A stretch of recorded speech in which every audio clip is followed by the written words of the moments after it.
Canada की police ने 6 देसी अफराद को गिरफ्तार किया गया है जिनकी उम्रें बिल्कुल थोड़ी हैं। उनमें 5 मर्द और 1 खातून शामिल है, जबकि 7वें नौजवान की तलाश जारी है। इनके नाम क्या है, मैं पहले आपको नाम बता देता हूं, फिर बताता हूं कि इन्होंने किया क्या था। ये जनाब जशनदीप कौर, उम्र 19 साल, ये लड़की है। उसके बाद है गुरकुंद सिंह, उम्र 19 साल। उसके बाद है मनावीर, 19 साल। उसके बाद है परमिंदर सिंह, उम्र 21 साल।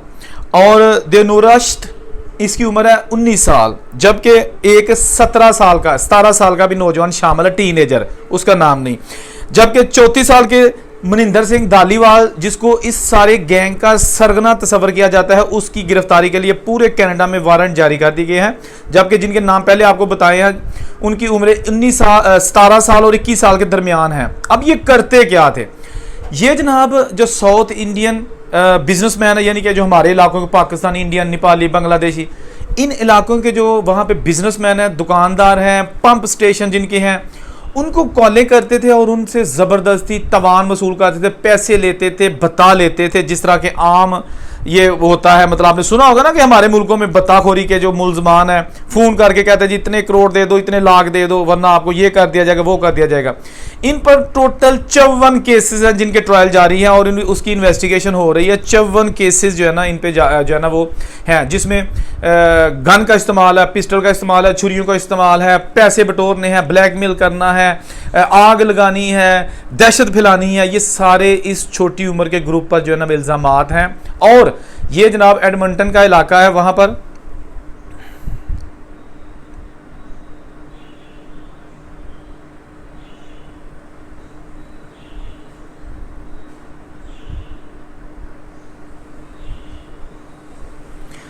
वहां की पुलिस ने कार्रवाई की है ताकि जो ये सरगना है इसको फैलने से रोका जा सके। आप अंदाजा करें कि यंग जो सबसे छोटी उम्र का ये जो मुलजम पकड़ा गया उसकी उम्र 17 साल है अभी, और जो ज़्यादा से ज़्यादा उम्र का मुलजम पकड़ा गया उसकी उम्र 21 साल। ये देखिए कि अगर ये छोटी उम्र में इस तरह की कार्रवाइयाँ कर रहे हैं और ये कामयाब थे, इन्होंने बहुत सारा पैसा जो है ना वो ऑलरेडी लूट लिया है वहाँ से। और अगर ये जनाब पकड़े ना जाते तो इन्होंने जब 30 साल से ज़ायद होना था तो कितने बड़ा एक नेटवर्क बन जाता था। धालीवाल गैंग इसको कहा जाता है। और इसके बारे में पुलिस का ये भी खदशा है कि जो धालीवाल लड़का मनिंदर सिंह धालीवाल है, जो ख्याल किया जाता है कि इस सारे गैंग का सरगना है, वो इंडिया भी भाग गया है। मतलब है उसको सर्च करने के लिए पूरे कनाडा में ऑपरेशन जारी है, लेकिन ये भी खदशा है कि वो इंडिया जा चुका है। इस हवाले से कैनेडियन हकाम का कहना है कि हमने इंडियन की जो मुतल्लिका एजेंसीज हैं उनसे भी रब्ता किया है कि ये हमें वांटेड है, अगर ये आपको भी मिले तो हमें हमारे वाले कर दें। कनाडा में, अमेरिका में, ये बहुत बड़े कंट्रीज़ हैं, यहाँ पर इवन यूके, यहाँ पर क्राइम की शरह जो है ना वो बहुत ज़्यादा बढ़ रही है। और अफसोस उस वक्त होता है कि जब इस क्राइम में हमारे देसी लोग मुलव्वस होते हैं। ये सारे जो इंडिया से हैं, पंजाबी हैं, भाई बेसिकली तो हम देसी हैं। देसी से मुराद होता है कि जो अपने देश के लोग होते हैं, अपने इलाके के लोग होते हैं। तो ये जो अभी पकड़े गए हैं देसी, ठीक है ना, ये आप अंदाज़ा करें कि कितनी शर्मिंदगी का बायस है उस फैमिली के लिए, उस कम्युनिटी के लिए और उस कंट्री के लिए जहाँ से बिलोंग करते हैं। मैंने थोड़े दिन पहले एक और वीडियो बनाई थी जिसमें बताया गया था कि कुछ 12 के करीब पाकिस्तानी भी अरेस्ट किए गए हैं या उनकी गिरफ्तारी के लिए छापे मारे जा रहे हैं, जिन्होंने जाली डॉक्यूमेंट्स के लिए जो है ना वो क्रेडिट कार्ड, लोन और बहुत कुछ बैंकों से हासिल किया। जब बैंकों ने पैसा वापस मांगा या इंस्टॉलमेंट के लिए रब्ता किया तो वो सब कुछ जाली था, लिहाजा बैंकों को कुछ भी नहीं मिला। और वो गैंग इसी तरह नया एड्रेस, नए डॉक्यूमेंट, सारा कुछ बनाकर ये कार्रवाइयाँ करता और लोगों को बना देता था, कमीशन लेता था। तो वो भी एक बड़ी शर्मिंदगी वाली खबर है, ये चंद दिन पहले किया। ये जो धालीवाल गैंग है, बताया गया है कि ये जो मनिंदर सिंह धालीवाल है, जो इस गैंग का सरगना, जिसको कैनेडियन पुलिस समझती है, वो नौजवान जो है ना इस तरह की भर्ती करता था मुख्तलिफ इलाकों से, जो थोड़े से बहादुर टाइप होते थे या आप ये समझ लें कि थोड़े से दलेर होते थे, उनको भर्ती करता अपने गैंग में और उनको ट्रेनिंग दी जाती। उसके बाद फिर जो है ना उनको मार्केट में छोड़ा जाता कि अब आप पहले विजिट करो, इलाके का विजिट करो, उसके बाद देखो कि कहाँ पर जो है ना वो आपको इजी टारगेट है, दुकानदार है, अंदर जाओ, देखो कि लड़की है, लड़का है, पाकिस्तानी है, इंडियन है, बांग्लादेशी है। तो ये बहुत सारी इनको कंप्लेंट्स मिली थी। एक फ्लैट में इन्होंने आग भी लगा दी थी कार्रवाई के दौरान इस गैंग ने, उसकी इन्वेस्टिगेशंस भी जारी है वो अपार्टमेंट में आग लगाने की। तो अब जो ये सिलसिला चल पड़ा है ना बाहर के मुल्कों में, देखें ये स्टडी वीज़े पे जाते हैं या वहाँ पे बाज़ ऐसे लोग हैं जो छोटी उम्र में चले जाते हैं। तो ये जब इस तरह के हथकंडों में आ जाते हैं, इस तरह के गैंग्स में शामिल हो जाते हैं, तो फिर ना सिर्फ अपना कैरियर दांव पे लगा देते हैं बल्कि अपनी फैमिली के लिए भी बायस शर्मिंदगी जो है ना होते हैं। अब बाहर के मुल्कों में मैं हमेशा कहता हूँ कि अगर आप अमेरिका कनाडा वगैरह में पहुँच जाते हैं ना, तो ये कोई छोटी बात नहीं है।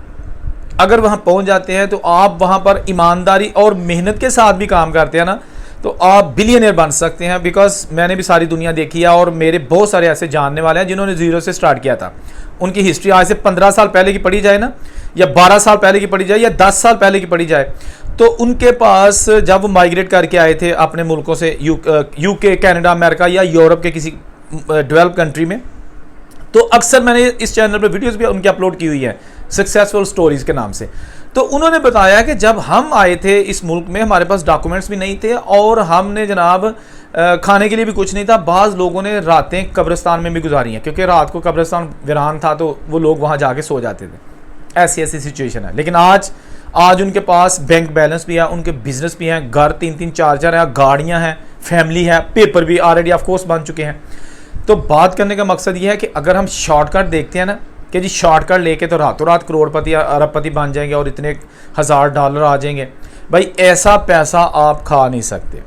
खा हमारे अपने पाकिस्तान, इंडिया, बांग्लादेश वगैरह, ये जो अपने देसी कंट्रीज़ हैं या बाहर के मुल्क हैं, जो 2 नंबर पैसा होता है या अगर क्रिमिनल एक्टिविटीज़ होती हैं, एक दिन बंदा पकड़ा जाता है और वो एक दिन पूरी लाइफ पर भारी होता है, क्योंकि उसी एक दिन में सारा कुछ आपका जो है ना वो समेट दिया जाता है पुलिस की जानिब से और आपको सलाखों के पीछे भेज दिया जाता है। और जब आप कभी कभार फिर कभी ज़िंदगी में ज़मानत करवा के बाहर आते भी हैं ना, तो ना आपके पास कुछ पैसा होता है, ना घर होता है, ना आपके पास एसेट्स होते हैं। सारा कुछ जो है ना वो आपके केसेस पे लग चुका होता है या वो पुलिस ने सीज़ कर लिया होता है।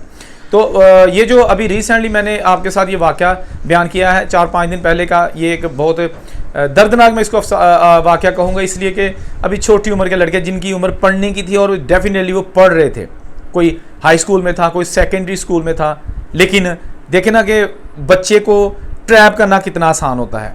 कहते हैं ना कि मिट्टी जो होती है ना, मिट्टी, गीली मिट्टी, उससे आप कुछ भी बना सकते हैं, उसको मोड़ सकते हैं, उसको जो है ना वो लंबा सा उसका जो है ना वो एक की कहते हैं सेंगनी बना सकते हो, तुसी उन कुछ भी तुसी बना सकते हो। लेकिन वो मिट्टी जब पक जाती है ना फिर आप उससे खिलौना बना सकते हैं, ना उससे प्याली, कनाली, हांडी कुछ भी नहीं बना सकते।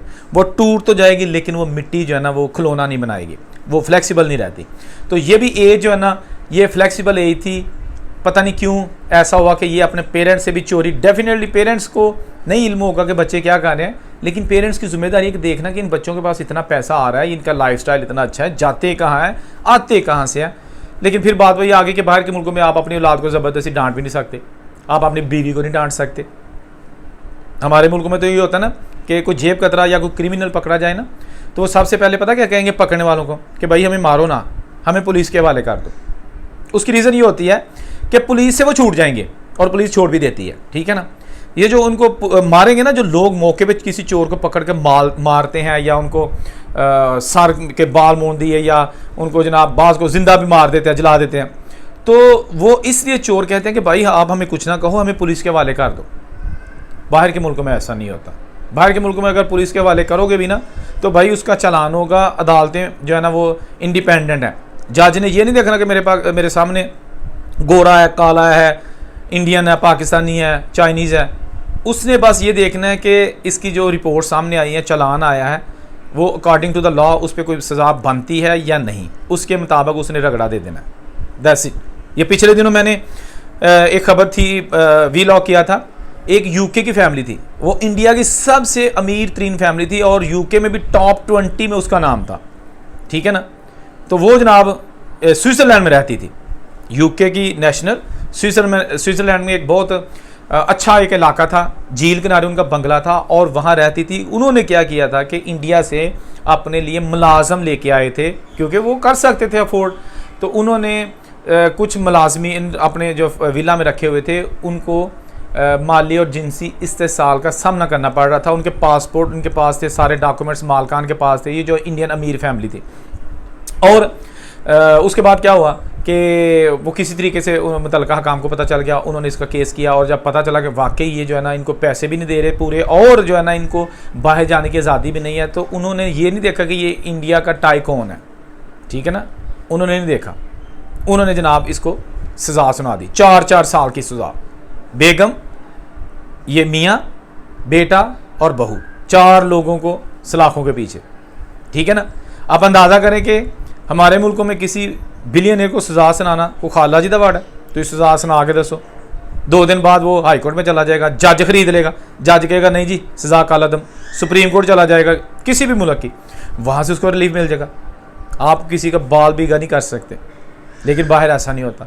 बाहर तो आप जनाब हक हलाल की करोगे तो तरक्की करोगे, हरामी पन का मुजाहरा करोगे तो आपको जो ना वो जेल की सुलाखें जो ना वो फिर सारी ज़िंदगी के लिए आपका मुकद्दर रहेंगी। जहाँ रहे खुश रहें। औरंगज़ेब को इजाज़त दीजिए।